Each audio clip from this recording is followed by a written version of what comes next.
नमो अरिहन्ताणं नमो सिद्धाणं नमो आयरीयाणं नमो वज्झायाणं नमो लोये सौवसावूणं मोक्षमार्गस्य नेतारं भेत्तारं कर्मभूभृतां ज्ञातारं विश्वतत्त्वानां वंदे तत्गुणलब्धये। 1008 श्री मूलनायक आदिनाथ भगवान की जय। द्वासांग जिनवाणी माता की जय। आचार्य श्रेष्ठ आचार्य गुरुवर श्री 108 पूज्यपाद स्वामी महाराज की जय। आचार्य श्रेष्ठ आचार्य गुरुवर श्री 108 विद्यासागर जी महाराज की जय। जगत पूज्य निर्यापक श्रमण मुनि पुंगव श्री 108 सुधा सागर जी महाराज की जय। सर्वार सिद्धि ग्रंथराज की इस स्वाध्याय श्रृंखला में हम सभी 6वें अध्याय के अंतर्गत आश्रव तत्व के बारे में विस्तार से समझने का प्रयास कर रहे हैं।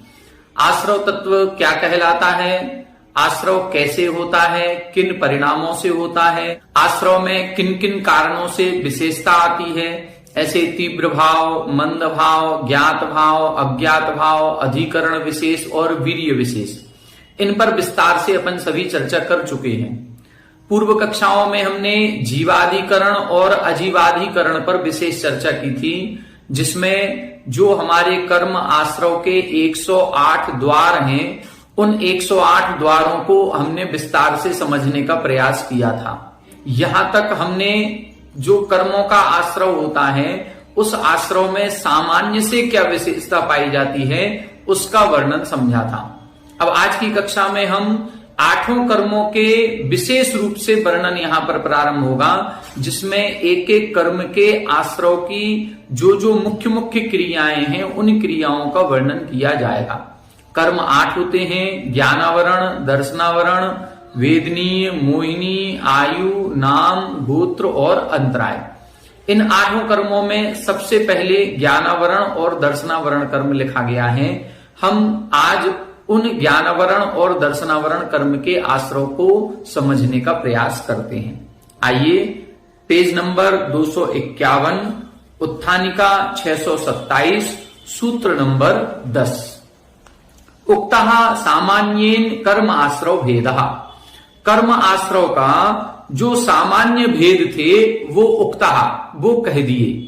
मतलब तीव्र भाव, मंद भाव, ज्ञात भाव, अज्ञात भाव, अधिकरण विशेष, ये जो विशेषताएं थी, या 25 क्रियाएं, 5 प्रकार के अव्रत, 5 इंद्रियां, 4 कसाय, ये जो सांप्रायिक आश्रव के भेद किए थे, ये सब क्या है? ये सामान्य से, चाहे हम ज्ञानावरण कर्म का बंध कर रहे हो, चाहे वेदनी मोहिनी का कर रहे हो, ये सभी में आश्रव में विशेषता आती है। लेकिन अब यहां पर जो क्रियाएं बता रहे हैं, वो एक एक कर्म की पर्टिकुलर क्रिया बताएंगे। इदानीम कर्म विशेष आश्रव भेदो वक्तव्यः।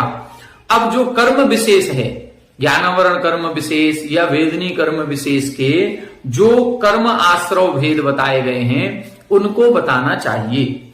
तस्मिन् वक्तव्ये, अब उस वक्तव्य में आद्ययोः ज्ञान दर्शनावरणयोः आश्रव भेद प्रतिपत्त्यर्थम आह। अब सबसे पहले जो 2 कर्म लिखे हैं, ज्ञानावरण और दर्शनावरण कर्म, उनके आश्रव भेद प्रतिपत्त्यर्थम, उनके आश्रव के कारण बताने के लिए अगला सूत्र लिख रहे हैं। सूत्र का उच्चारण करें। तत्प्रदोष निहनौ मात्सर्यांतराया साधनोपघाता ज्ञान दर्शनावरणयोः। तत्प्रदोष निहनौ मात्सर्यांतराया साधनोपघाता ज्ञान दर्शनावरणयोः। यहां बता रहे हैं तत्प्रदोष, तत् यानी वह ज्ञानावरण और दर्शनावरण कर्म, प्रदोष, निहनौ, मात्सर्य, अंतराय, आसादन और उपघात, ये 6 क्रियाएं इधर बताई हैं। कौन कौन सी? प्रदोष, निहनव, मात्सर्य 3, फिर अंतराय, आसादन और उपघात। ये 6 क्रियाओं करने से ज्ञानावरण और दर्शनावरण कर्म के आश्रव का कारण बनती हैं, या इन 6 क्रियाओं के करने से इन दोनों कर्मों का आश्रव होता है। इन दोनों कर्मों का आश्रव यदि हो जाएगा तब क्या होगा?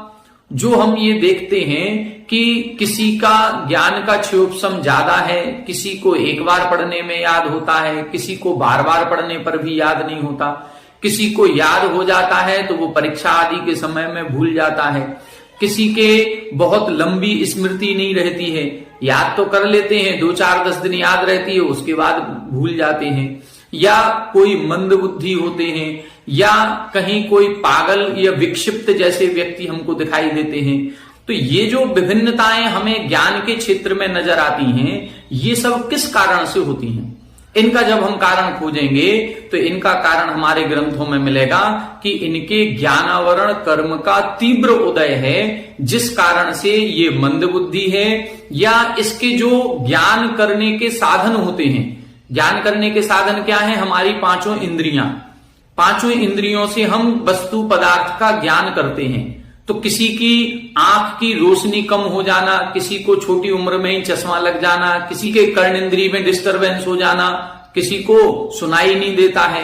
हमारा जो मन है वो उसके स्मरण शक्ति होती है।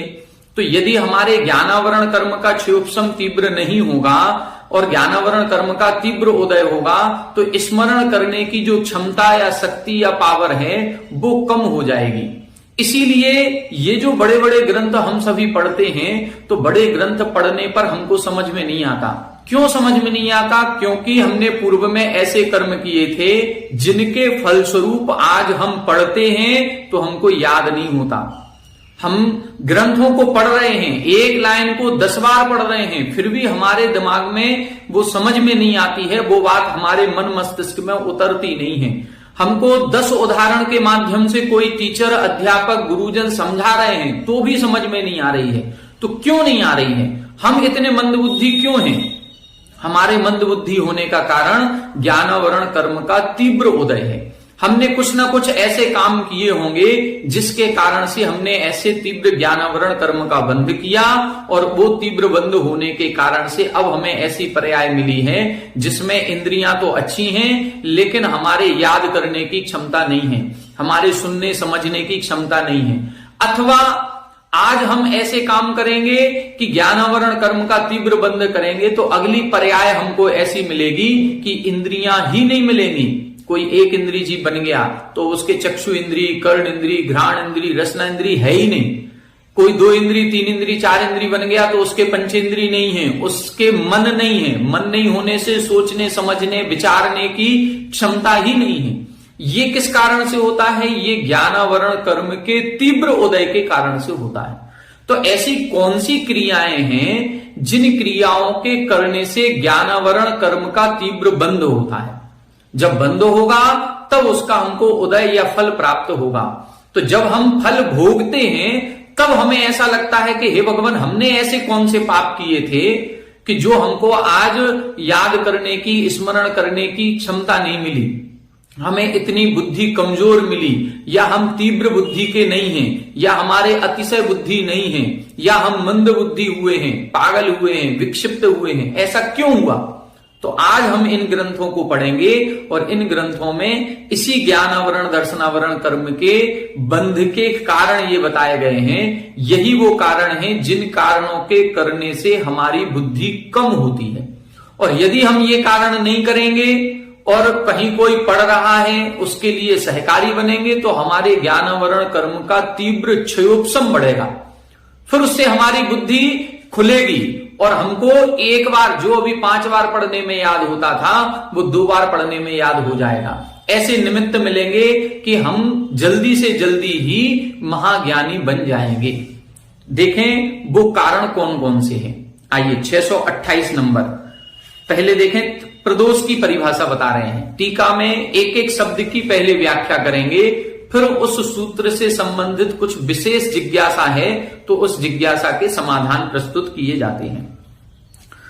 तत्वज्ञानस्य मोक्ष साधनस्य कीर्तने कृते कस्यचित् अनभिव्याहरतः अंतः पैशून्य परिणामः प्रदोषः। प्रदोष किसे कहते हैं? तत्वज्ञानस्य मोक्ष साधनस्य कीर्तने कृते। कौन सा तत्व ज्ञान है? जो मोक्ष साधनस्य, जो मोक्ष का साधन है। जैसे ये जो हम ग्रंथ पढ़ रहे हैं, ये जो सम्यक ज्ञान कर रहे हैं, ये सम्यक ज्ञान कैसा है? ये मोक्ष का साधन है। क्यों? क्योंकि सम्यक दर्शन, सम्यक ज्ञान, सम्यक चारित्र में प्रवृत्ति कराने वाला है। तो जो मोक्ष के कारणभूत सच्चे शास्त्र आदि हैं, उन सच्चे शास्त्र आदि का कहीं उपदेश हो रहा है, स्वाध्याय कक्षा चल रही है, शिविर आदि चल रहे हैं, कहीं पर पढ़ने और पढ़ाने का काम चल रहा है, वहां पर कीर्तने कृते मतलब इनका गुणगान हो रहा है। अब ये सारा सब कुछ होने पर भी कस्यचित अनभिव्याहरता, किसी व्यक्ति के मन में इन क्रियाओं के होने पर प्रसन्नता नहीं है। और प्रसन्नता नहीं होने पर भी क्या है? अंतः पैशून्य परिणाम, अंतरंग में ईर्ष्या का भाव हो रहा है, जलन का भाव हो रहा है, अंतरंग में कोई एक अन्य प्रकार का ही परिणाम बन रहा है। उस परिणाम को प्रदोष कहते हैं। प्रदोष का मतलब क्या हुआ?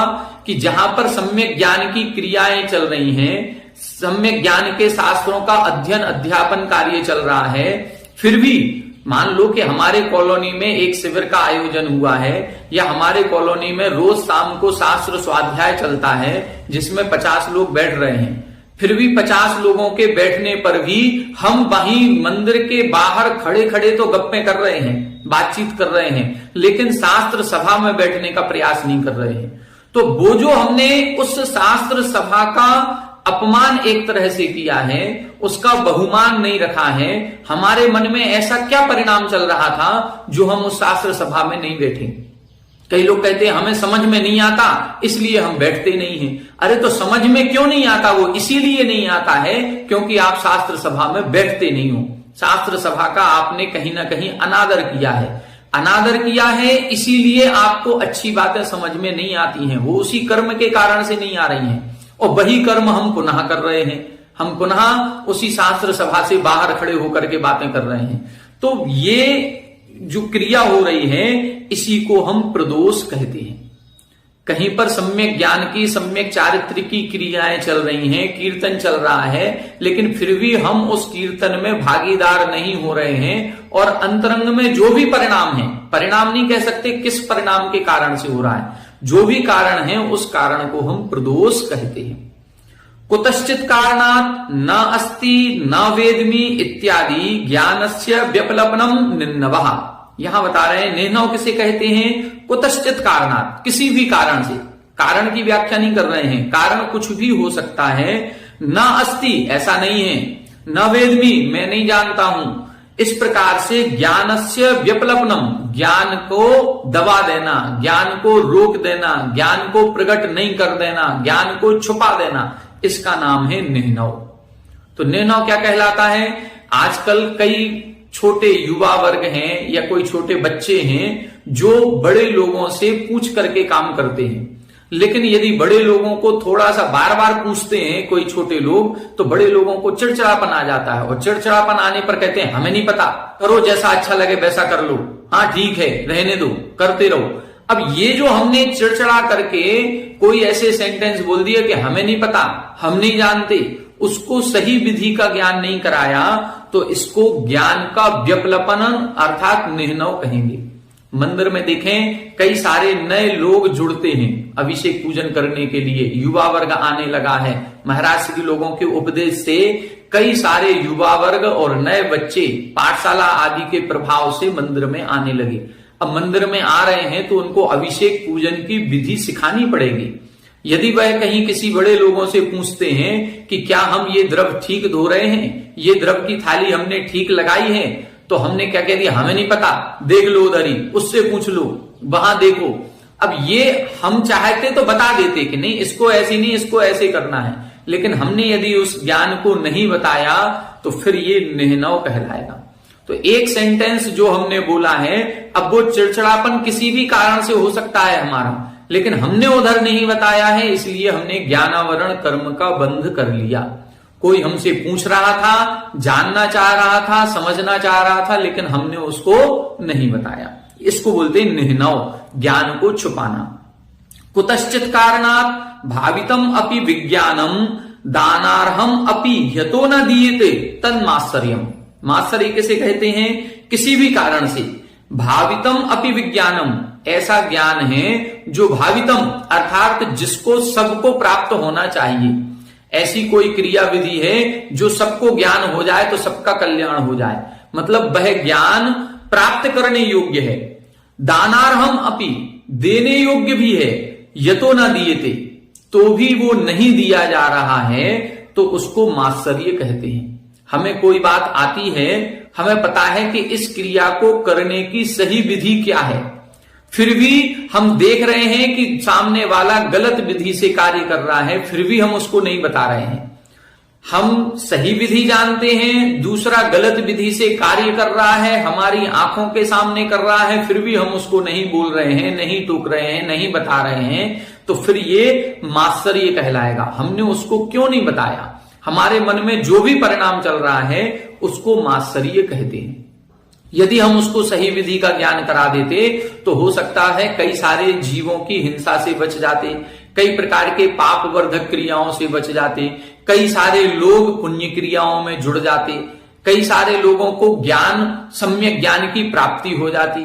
तो कुछ भी हो सकता था, लेकिन फिर भी हमें आते हुए भी हमने यदि नहीं बताया है तो उसको मात्सर्य कहते हैं। ठीक है, प्रदोष, निह्नव और मात्सर्य। प्रदोष में क्या बताया कि जहां पर सम्यक ज्ञान की कक्षाएं चल रही हैं, ज्ञान का प्रकाश किया जा रहा है, फिर भी हम उसमें सम्मिलित नहीं हो रहे हैं, उसमें हमें प्रसन्नता का भाव नहीं आ रहा है, तो वो प्रदोष है। दूसरा क्या बताया था? किसी ने हमसे कुछ पूछा लेकिन हमने मना कर दिया कि मैं नहीं जानता हूं या ऐसा नहीं है, तो उसको बोलते हैं निह्नव। और मात्सर्य किसे कहते हैं? कि ऐसे ज्ञान की विधि है जो देने योग्य है, प्राप्त करने योग्य भी है, फिर भी नहीं दी जा रही है, तो उसे मात्सर्य कहते हैं। आगे देखें, ज्ञान व्यवच्छेद करणम अंतराय। अंतराय किसे कहते हैं? ज्ञान का विच्छेद कर देना। ज्ञान का विच्छेद करने का मतलब, कोई स्वाध्याय की कक्षा चल रही थी और हमने जाकर के वहीं जोर जोर से ताली बजा करके, घंटी बजा करके आरती आदि करने लगी। जहां पर प्रवचन चल रहा था वहीं पर हम जोर जोर से पूजन आदि करने लगे।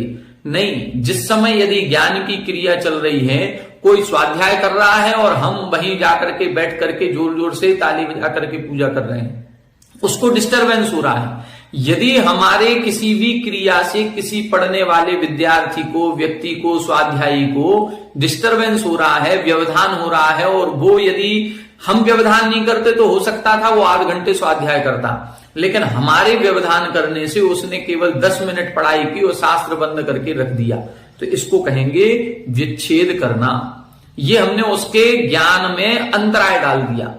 कोई बच्चे पढ़ने बैठे थे और हमने उसी समय, जिस समय वो पढ़ रहे हो उसी समय उनसे कह दिया कि नहीं जाओ ये काम करके ले आओ, तो अब वो काम करने के लिए उसने किताब बंद कर दी और चला गया। तो ये क्या कर दिया हमने? ज्ञान का विच्छेद कर दिया।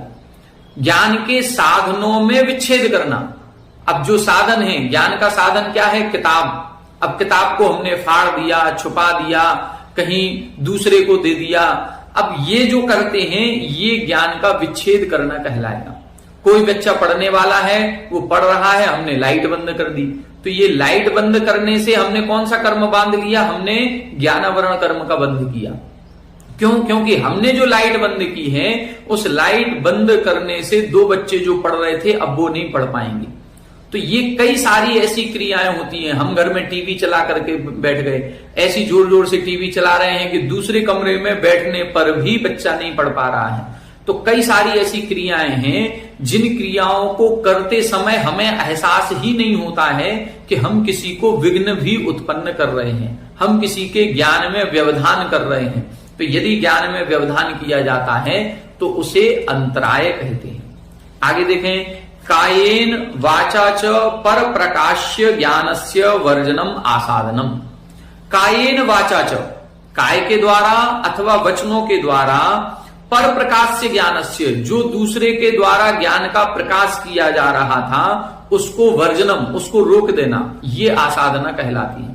कई बार मंदिर में स्वाध्याय कक्षा चल रही है या कहीं कोई पढ़ाई कर रहा है और हमने पीछे से, हमें जल्दी जाना था इसलिए हमने क्या कह दिया, भैया जी टाइम हो गया।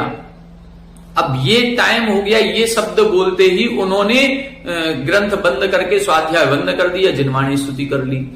अब हमारे बोलने से उन्होंने स्वाध्याय बंद किया है और उस स्वाध्याय में यदि 50 लोग बैठे थे, यदि हम नहीं बोलते तो 10 मिनट क्लास और चल सकती थी, 10 मिनट स्वाध्याय और चल सकता था, लेकिन हमारे बोलने पर वो 50 लोगों के 10 मिनट का नुकसान कर दिया हमने। कई बार होता है हम बोलते नहीं हैं तो घड़ी दिखा देते हैं, इशारा कर देते हैं कि बस अब कक्षा बहुत हो गई, अब मन नहीं लग रहा है। यदि हमारा मन नहीं लग रहा है या हमें कहीं किसी काम से बाहर जाना है, हमें कोई आकुलता हो रही है, तो हम स्वयं अपना काय उत्सर्ग करें और बिना किसी को टोके, बिना किसी को बोले ही चुपचाप उठ करके चले जाएं। लेकिन पढ़ाने वाले के प्रति उसको कोई इशारा नहीं करें, उसको नहीं बोलें कि आप कक्षा बंद कर दो। ये वर्जनम, ये आसाधनम कहलाती है, ये आसाधना है। तो आसाधना में क्या है, शरीर के द्वारा या वचनों के द्वारा किसी को रोक देना। ये रोकने का काम यदि हम कर रहे हैं तो वो आसाधना कहलाती है। किसी ने कहा कि हम दोपहर में 3 बजे कक्षा लेंगे। अब 40 लोग तैयार थे लेकिन 2-4 लोगों ने कहा नहीं 3 बजे हम नहीं आ पाएंगे, हम तो शाम को 7 बजे आएंगे। अब इधर 3 लोगों की बात को मान करके यदि शाम को 7 बजे कक्षा लगाई और 10 लोग नहीं आ पाए उसमें, तो अब इधर भी हमको ये दोष लगेगा। जिस समय सबकी अनुकूलता बैठ रही है उस समय हम कार्य करें, अपनी अनुकूलता ना देखें। प्रशस्त ज्ञान दूषणम उपघाता। उपघात किसे कहते हैं, प्रशस्त ज्ञान में दूषण लगाना। जो ज्ञान सम्यक है उस सम्यक ज्ञान में दोष लगाना। कई बार मंदिरों में स्वाध्याय कक्षाएं चलती हैं, बहुत अच्छी चलती हैं, लेकिन जो इससे जलने बुझने वाले लोग होते हैं, ईर्ष्या करने वाले लोग होते हैं, वो कहीं ना कहीं अच्छे ज्ञान में, अच्छी क्रियाओं में दोष लगाएंगे, अरे कुछ नहीं होता उधर। तो यदि हमने प्रशस्त ज्ञान में कोई दोष लगा दिया है तो उसको उपघात कहते हैं। प्रश्न कर रहे हैं आसाधनम एवति चेत, ये उपघात भी तो आसाधना हो गई। आसाधना में भी हमने ज्ञान को रोक दिया था और उपघात में भी हम प्रशस्त ज्ञान में दोष लगा रहे हैं, तो यहां पर भी वही बात हो रही है। तो ये तो दोनों एक ही हो गए। तब इधर बता रहे हैं नहीं ऐसा नहीं है। सतो ज्ञानस्य विनय प्रदानादि गुण कीर्तन अननुष्ठानम आसाधनम। आसाधन क्या कहलाती है, सतः ज्ञानस्य, जो सम्यक ज्ञान था, पवित्र ज्ञान था, उस ज्ञान की विनय प्रदान आदि गुण कीर्तन अननुष्ठान, मतलब विनय नहीं करना, उनके गुण कीर्तन नहीं करना। पहले आपने कई बार देखा होगा मंदिरों में जो स्वाध्याय चलता है तो भले ही लोगों को स्वाध्याय में नहीं बैठना है, 20 लोग बैठे हैं, 10 लोग अपनी सामायिक कर रहे हैं, मंदिर में आ रहे हैं, दर्शन करके जा रहे हैं, तो वो जो 10 लोग आते जाते थे वो एक बार उधर पंडित जी के सामने जो ग्रंथ रखा है उस ग्रंथ को ढोक दे करके जाते थे। तो कम से कम विनय तो करते थे उसकी। भले ही हमारे पास समय नहीं है, हम नहीं बैठ पा रहे हैं, हमें समझ में नहीं आता या कोई भी कारण है हम उस स्वाध्याय में नहीं बैठ रहे हैं, लेकिन जो स्वाध्याय चल रहा है उसकी हम विनय करते थे, उसकी हम प्रशंसा करते थे। इसलिए नहीं बैठने पर भी हमको ज्ञानावरण कर्म का क्षोभसम बढ़ जाता था। लेकिन अब आजकल ये विनय गुण खत्म हो गया, वहीं स्वाध्याय भी चलता रहता है और सिर झुकाने का भाव भी नहीं करता। बैठने का तो करता ही नहीं है, बैठना तो बिल्कुल चाहते ही नहीं है। नई युवा पीढ़ी जो है वहीं से निकल जाएगी, आ जाएगी, चली जाएगी, और बल्कि जो स्वाध्याय में बैठे हैं उनके प्रति एक और ऐसा भाव आने लगता है कि ये क्या कर रहे हैं, धर्म ग्रंथों को पढ़ रहे हैं, क्या होना है इससे। इस प्रकार के जो भाव आते हैं वो आसाधना कहलाती है। तो आसाधना क्या है, विनय नहीं करना और गुण कीर्तन, उसमें जो अच्छाई है उस अच्छाई की प्रशंसा नहीं करना। हमेशा एक चीज ये ध्यान रखनी है कि कहीं भी कोई भी अच्छा कार्य हो रहा है उस अच्छे कार्य की हम प्रशंसा जरूर करें, भले ही उसमें सम्मिलित हो पाए या ना हो पाए। मन से प्रसन्न हो, वचनों से प्रशंसा करें, काय से भी जो उस कार्य को कर रहा है उसको शाबाशी दें, उसको अनुमोदना करें, उसको कहीं ना कहीं किसी ना किसी रूप से उसका संवर्धन करना चाहिए। लेकिन यदि हम वो नहीं कर रहे हैं, निंदा कर रहे हैं, तो हमें निश्चित रूप से कर्मों का बंध होगा ही होगा। तो यहां पर भी यही बता रहे हैं, ये आसाधना है। और उपघाता तु ज्ञानम अज्ञानम एव इति ज्ञान नाश अभिप्राय। उपघात किसे कहते हैं? ज्ञान को अज्ञान कह दिया। यदि हम प्रशंसा नहीं कर रहे हैं तो है आसाधना, लेकिन यदि हमने निंदा कर दी, बुराई कर दी, तो फिर हो गया उपघात।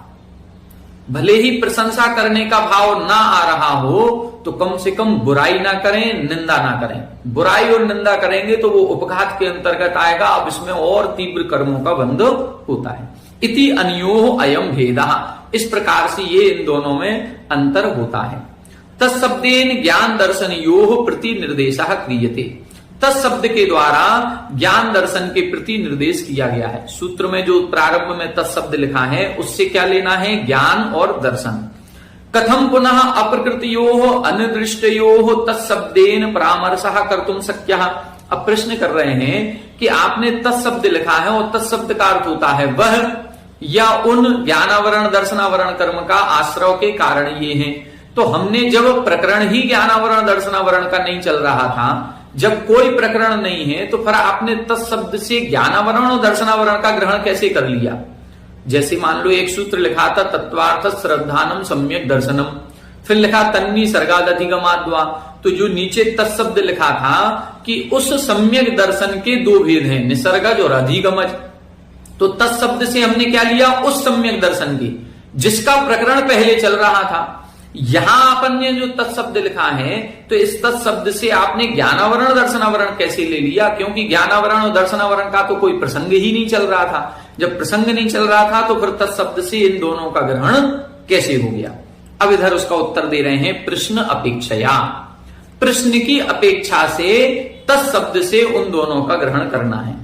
ज्ञान दर्शनावरणयोः का आश्रव इति प्रश्ने कृते तद अपेक्षया तत्शब्दो ज्ञान दर्शने प्रति निर्दिशति। यहां बता रहे हैं कि यहां जब ग्रंथ लिखा जा रहा था उस समय किसी ने प्रश्न किया, या आचार्य महाराज के अंतरंग में ही ये प्रश्न आया कि अब ज्ञानावरण और दर्शनावरण कर्म के आश्रव क्या हैं, उसका वर्णन करना चाहिए। तो ऐसा प्रश्न करने पर उस प्रश्न के उत्तर स्वरूप यह सूत्र लिखा गया है, इसलिए सूत्र में तत्शब्द लिखा गया। एतेन ज्ञान दर्शन वत्सु तत्साधनेषु च प्रदोषादयो योज्यः। देखें क्या कितना अच्छा लिखा, एतेन ज्ञान दर्शन वत्सु, इसलिए ज्ञान दर्शन वालों में और तत्साधनेषु च, और उसके साधनों में, बस ये दोनों चीजें ध्यान रखनी है। जो ज्ञान कर रहा है या करवा रहा है उसकी विनय करें, साथ में उसके साधनों की भी विनय करें, उसके साधनों की भी प्रशंसा करें। यदि हम ज्ञान दान नहीं कर सकते हैं, हमें कुछ आता जाता नहीं है, हम इतने पढ़े लिखे नहीं हैं कि किसी को पढ़ा सकें, तो कम से कम वो साधनों की उपलब्धता तो कर सकते हैं कि कोई अनपढ़ व्यक्ति पढ़ जाए।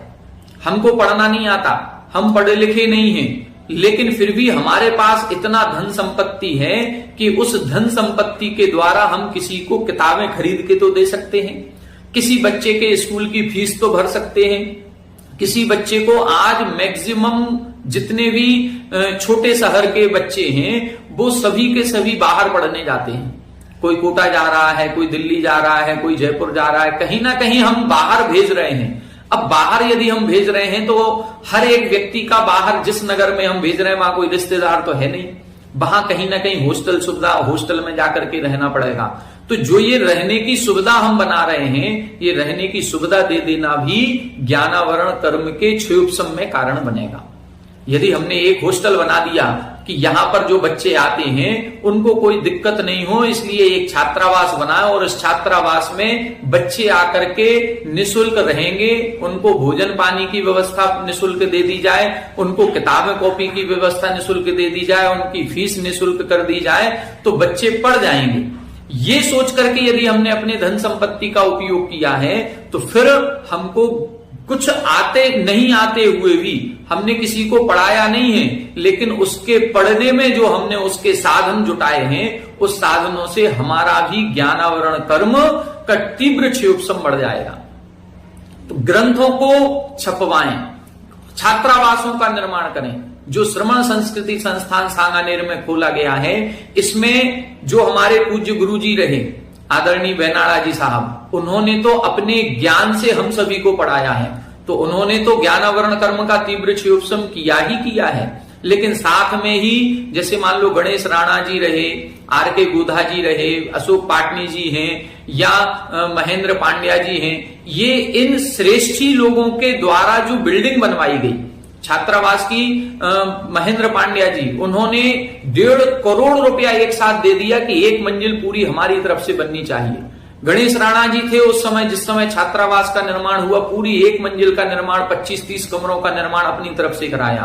पाटनी जी के द्वारा आज भी जब से ये छात्रावास खुला है, सभी बच्चों की कॉलेज की जो फीस होती है वो आर के मार्वल परिवार की ओर से ही आती है, 25 सालों से आ रही है। चाहे वो 2 लाख का बिल हो, चाहे वो 25 लाख का हो, चाहे वो 50 लाख का हो, कितनी भी फीस लगे, आज 200 बच्चे वहां पर पढ़ रहे हैं, तो 200 के 200 की पूरी कॉलेज की फीस वहीं से आती है। तो कहीं ना कहीं से ये श्रेष्ठी वर्ग, अशोक पाटनी जी किसी को पढ़ा नहीं रहे हैं कि वो उनको कुछ ज्ञान है और वो किसी को बैठ करके वो स्वाध्याय करा रहे हो, लेकिन फिर भी ज्ञानावरण कर्म का तीव्र क्षयोपशम उनके हो जाएगा।